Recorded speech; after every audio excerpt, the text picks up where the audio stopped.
नमस्कार, तुम्ही ऐकतात आकाशवाणी पणजी 233.1 मीटर म्हळ्यार 1287 किलो हर्ट्ज तशेंच 105.4 मेगाहर्ट्ज. मोगा आयकुपेनो गोंयांत 1 ऑक्टोबर ते 4 ऑक्टोबर मेरेन 1 ऑक्टोबर ते 4 October Mormugao port trust Goa हांगा जावपी फुकट फाटी शस्त्रक्रिया शिबिराच्या विशयाचेर डॉक्टर नैनिका आनी डॉक्टर अपूर्वा हांची डॉक्टर साईश देशपांडे हांणी हिंदीन घेतिल्ली मुलाखत आतां आमी आयकुया. नमस्कार श्रोताओं, हमारे साथ आज स्टूडियो में हाजिर हैं दो डॉक्टर्स. नमस्ते जी, आपकी पहचान कराइए ज़रा. नमस्ते, मैं डॉक्टर नैनिका हूँ हैदराबाद से. नमस्ते, मैं डॉक्टर अपूर्वा हूँ हैदराबाद से. हम लोग चेहरे के डॉक्टर्स हैं. चेहरों में जो भी विकृतियां होती हैं जन्मजात रूप से, जैसे कटा हुआ तालू, कटा हुआ होठ, हम उनकी सर्जरीज करते हैं या उनका ऑपरेशन करते हैं. तो ये लाइफ सेविंग कह सकते हैं इसको? जी, लाइफ सेविंग प्रोसीजर हम इसीलिए कह सकते हैं क्योंकि वो जो होठ और जो तालू कटा हुआ रहता है उनके वजह से बहुत सारे परेशानियां आ सकते हैं बच्चों के लिए. जैसे उनको बात करने में तकलीफ होता है, खाना खाने में तकलीफ होता है. तो ये सब हम ये सर्जरी करने के बाद ये सारे लाइफ सेविंग प्रोसीजर्स होते हैं. ये किस उम्र तक करना एडवाइजेबल है? एक बच्चे के लिए हम स्टार्टिंग करते हैं कि वो 4 महीने के आयु में ही ये ऑपरेशन करवाए. अब यही है कि भारत में सबको इसके बारे में पता नहीं रहता है, तो हमारे पास काफ़ी लेट बच्चे आते हैं. तो ये सर्जरी 4 महीने में ही करवा देना चाहिए हमको. लेकिन उसमें कुछ ब्लड लॉस वगैरह ऐसा कुछ?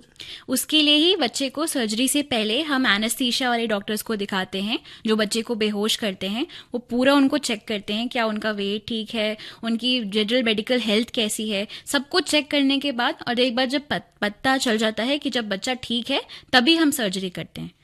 और क्या इसके लिए कुछ स्टेजेस वगैरह हैं क्या? हाँ जी, ये बिल्कुल सही सवाल आपने पूछा मेरे से, क्योंकि बहुत लोग समझते हैं कि जो कटा हुआ तालू और कटा हुआ होठ होता है वो एक ही ऑपरेशन करके ठीक हो जाता है.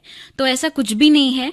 जैसे एक बच्चा कोई स्कूल तुरंत एम्स नहीं चला जाता है पढ़ने के लिए, क्लास 1 से स्टार्ट करना पड़ता है, वैसे ही इस सर्जरी में स्टेजेस है जो आपने सही मेरे से पूछा. तो 4 महीने के एज पे पहले हम कटे हुए होठ की सर्जरी करते हैं.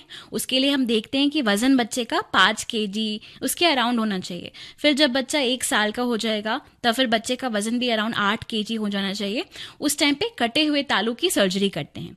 फिर अब क्या होता है कि जब तालू कटा हुआ होता है तो खाना तो मुश्किल होता ही है और साथ साथ बोलना भी मुश्किल होता है. तो वो हमारे जैसे एक सामान्य व्यक्ति की तरह बोल नहीं पाएगा ऐसा बच्चा. तो 3.5 साल की एज से हम स्पीच थेरेपी स्टार्ट करते हैं. वो क्या होता है, तो बच्चे को बोलना कैसे उसकी ट्रेनिंग देते हैं. जैसे कैसे ऑपरेशन के बाद अगर किसी का हाथ पैर टूट जाता है तो अगले दिन वो ओलंपिक में नहीं भागने लगेगा, वैसे ही हमको एक बार सर्जरी के बाद बच्चे को धीरे धीरे ट्रेनिंग देना पड़ता है कि ऐसे बोलो, इस तरीके से अपने जीभ को घुमाओ. ये सब हम स्पीच थेरेपी बोलते हैं. उसके बाद हम देखते हैं बच्चा जब 7 साल का हो जाता है तो क्या उसका जो बोलने का स्टाइल है, जो ढंग है, वो सबको समझ में आ रहा है, उसकी आवाज़ कितनी क्लियर है, क्या जो बोल रहा है दूसरे समझ पा रहे हैं. अगर ऐसा है तब हम उस टाइम पे कुछ नहीं करते. अगर कुछ प्रॉब्लम है तो हमको एक और सर्जरी करना पड़ता है. तालू का जो लेंथ होता है ना, जितनी लंबाई होती है उसको बढ़ाने के लिए. अगर नहीं है तो डायरेक्ट 8 साल के एज पे मसूड़े में भी एक स्पेस होता है, उसको भी हम क्लेफ्ट में ही बोलते हैं. तो उस मसूड़े के स्पेस में हमको हड्डी भरना होता है ताकि दांत ना सही तरीके से आए. फिर 12 साल की एज पे सारे दांत टेढ़े मेढ़े आएंगे तो तार लगा के उनको सीधा करना पड़ेगा. और 15 साल के एज पे बच्चे का चेहरा में क्या होता है, जो अपर जॉ बोलते हैं, इसको हिंदी में बोल सकते हैं ऊपरी जबड़ा, जो नाक के जस्ट नीचे ये वाला पोर्शन रहता है हमारा बीच वाला फेस का, वो ठीक से ना ग्रो नहीं करता है क्योंकि उधर क्लेफ्ट होता है. तो कभी कभी लगता है सामने देख के कि बच्चे का मुंह धंसा हुआ है अंदर, तो उसको खींच के जैसे परफेक्ट फेस होता है वैसे सिमेट्री में लेके आना पड़ता है. और एकदम लास्ट में जब 16 साल के ऊपर एज हो जाएगा तब बच्चे की नाक की सर्जरी करनी पड़ती है, क्योंकि जिस साइड कटा हुआ रहता है ना वहाँ पे नाक भी एकदम फ्लैट रहता है, चपटा रहता है, तो उसको सीधा करते हैं. और लास्ट स्टेज यही है, अगर चाहते हैं बच्चे, काफ़ी सारे बच्चे आजकल सेल्फ कॉन्शियस हो गए हैं मोस्टली, तो फिर लड़कियों के लिए स्पेशली हम वो स्कार को, जो निशान रहता है, उसको छुपाने के लिए हम मेकअप टैटूइंग करते हैं, जो चेहरे के सेम कलर का इंक डाल के वो स्कार को छुपाते हैं. और लड़कों के लिए बेस्ट ऑप्शन ये है कि हम वहाँ पे हेयर ट्रांसप्लांट करते हैं, ताकि अगर मूंछ आ जाएगी तो पूरा हट जाएगा, फिर पता ही नहीं चलेगा क्या होगा। तो एक लाइफ लॉन्ग प्रोसीजर है। तो बेसिकली बच्चा के पैदा होने से पहले ही हमारे पास पेरेंट्स आ जाते हैं, उनको स्कैनिंग में पता चल जाता है कि बच्चे को ऐसे है, तो फिर हम उनको पूरा ये प्रोसीजर समझाते हैं जो मैंने आपको समझाया, स्टेज वाइज कैसे कैसे करेंगे। फिर उसके बाद मतलब प्री नेटल काउंसलिंग, पैदा होने से पहले ही हम पेशेंट के साथ एक बॉन्ड बना लेते हैं, और जब तक वो 21-22 साल का होता है तब तक हम उसके साथ कंटिन्यूअसली उसके साथ लाइफ लॉन्ग रहते हैं। तो ऐसा प्रोसेस है कि जैसे वो स्कूल जाता है वैसे ही हमारे पास आता है, school hospital school hospital school hospital. तो ये ना अवेयरनेस नहीं है, लोग जानते नहीं हैं, तो ये सर्जरी करने का यही हमारा कारण है। अगर ऊपर से दिख सकता है क्लेफ्ट तो ठीक है, लेकिन अगर बच्चा कह नहीं पाया, बोल नहीं पाया, तो कैसे समझे, डॉक्टर्स ने कैसा करना है? जी, तो बिल्कुल ये आपने दूसरा एक बहुत अच्छा सवाल किया, क्योंकि एक पर्टिकुलर टाइप का तालू का क्लेफ्ट रहता है जो देखने में तालू एकदम, जब हम देखेंगे हमें लगेगा कि कोई कट नहीं है तालू में, पर अंदर हड्डी के वहां पे एक तालू पे कट रहता है। ये देखने से हमें एकदम साफ दिखता है, आपका और मेरे तालू की तरह दिखता है। तो बच्चे जब पैदा होते हैं तो देखते वक्त हमें पता नहीं लगता है कि यहाँ पे कट है। बट 3 या 4 साल की उम्र में यूजुअली बच्चे बात करने लगते हैं। जैसे डॉक्टर अपूर्वा ने बोला, वो 3 या 4 साल की उम्र में वो पूरा सेंटेंसेस बोलने लगते हैं कि मम्मी मुझे ये दे दो, ये चाहिए, पापा मुझे ये पानी दे दो, खाना चाहिए।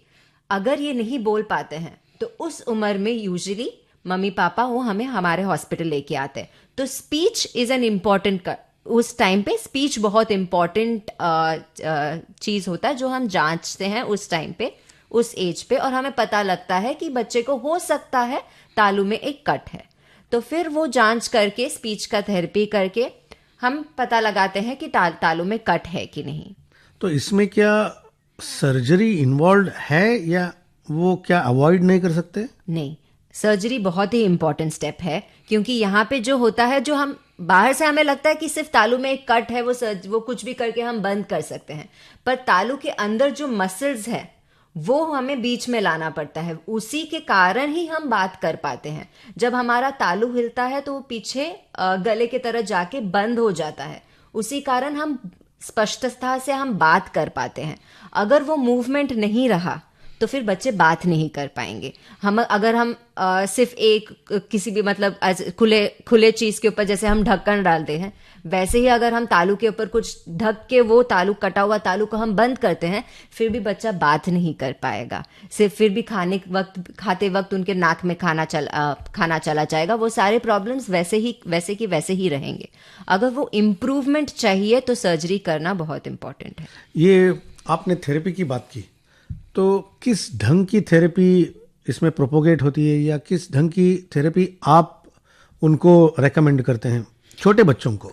3.5 साल की एज पे बच्चे स्टार्ट करते हैं पहला फर्स्ट सेंटेंस बोलना, जैसे सिंपल सेंटेंसेस, जैसे कि डॉक्टर नैनिका ने बोला मुझे पानी चाहिए, मुझे यहाँ जाना है। तो ऐसे नहीं बोल सकते हैं कि वो मेरे साथ एक पूरा लंबा कन्वर्सेशन करेंगे, बट वो इतना बता सकते हैं कि उनको ये चाहिए, यहाँ जाना है।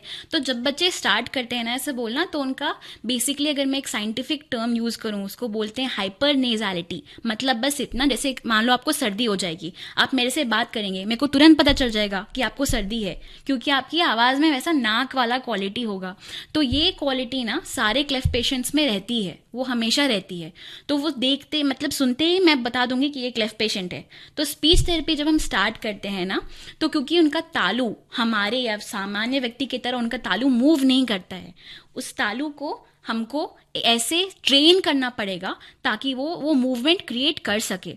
तो उसके लिए हम छोटे छोटे वर्ड्स प्रोनाउंस करवाते हैं। तो प, फ, भ, एक हमारे स्पीच थेरेपिस्ट हैं, वो ऐसे बताते हैं कि पप्पू की पापा को ये चाहिए, इस तरीके से कुछ सिंपल वर्ड जिसमें कुछ कुछ रिपीटेशन होता है। तो अगर एक ही सेंटेंस बार बार वो बोलते हैं, अपने घर पे प्रैक्टिस करते हैं, तो ऐसा स्पीच थेरेपी होता है। ये बहुत ही अच्छी बात है, लेकिन क्या ये एक्सेसिबल है? सर्जरी एक्सेसिबल है, और क्योंकि आजकल तो ऐसा हो गया है कि इंडिया में अवेयरनेस काफ़ी बढ़ गई है फिर भी लोगों में, बट यही है कि काफ़ी लोग को पता है उनको प्रॉब्लम है, लेकिन वो हिचकते हैं या शर्माते हैं कि बाहर के लोग क्या बोलेंगे, मेरे बच्चे को ऐसा हो गया है। काफ़ी पेरेंट्स मना कर देते हैं कि मेरे बच्चे की फ़ोटो कहीं मत डालिए, मैं नहीं चाहता उनको पता चले। बट अगर आप ऐसा करेंगे तो सामने वाला जिसको किसी का बच्चा होता है उसको तो पता ही नहीं चलेगा किधर जाना है, क्या करना है, क्योंकि जिनका सर्जरी हुआ है वही मना कर रहे हैं कि मेरे को नहीं बताना है। तो ये सब चीज़ हम बताना चाहते हैं कि एक तो क्लेफ्ट कोई प्रॉब्लम नहीं है। हम हमेशा ये बात बोलते हैं, क्लेफ्ट का मतलब ये नहीं है कि बीमारी है, बच्चा कुछ नहीं कर पाएगा, ऐसा कुछ भी नहीं है। तो क्लेफ्ट की सर्जरी बहुत एक्सट्रीमली इंपॉर्टेंट है। और हाँ, मैं ये भी बताना चाहती हूँ कि ये सर्जरी हम मुफ्त में कर रहे हैं, free of cost, Mormugao port पे 1 से 4 अक्टूबर तक। तो अगर आप हम सर्जरी करवाना चाहते हैं या अधिक जानकारी के लिए हमें 9650708631 पे संपर्क करें। फिर से एक बार नंबर 9650708631।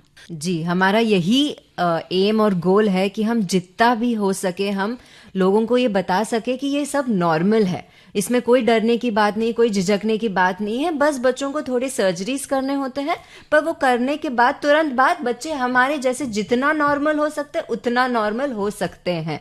तो इसी पॉजिटिव नोट पे हम एंड करेंगे आज का ये प्रोग्राम। बहुत बहुत धन्यवाद डॉक्टर नैनिका और डॉक्टर अपूर्वा। धन्यवाद, थैंक यू। धन्यवाद, थैंक यू। मोगा आयकपेनो गोंयांत मोर्मुगांव हांगा 1 ऑक्टोबर ते 4 ऑक्टोबर मेरेन जावपी फुकट फाटी शस्त्रक्रिया शिबिराचे विशयाचेर दोतोर नैनिका तशेंच दोतोर अपूर्वा हांची दोतोर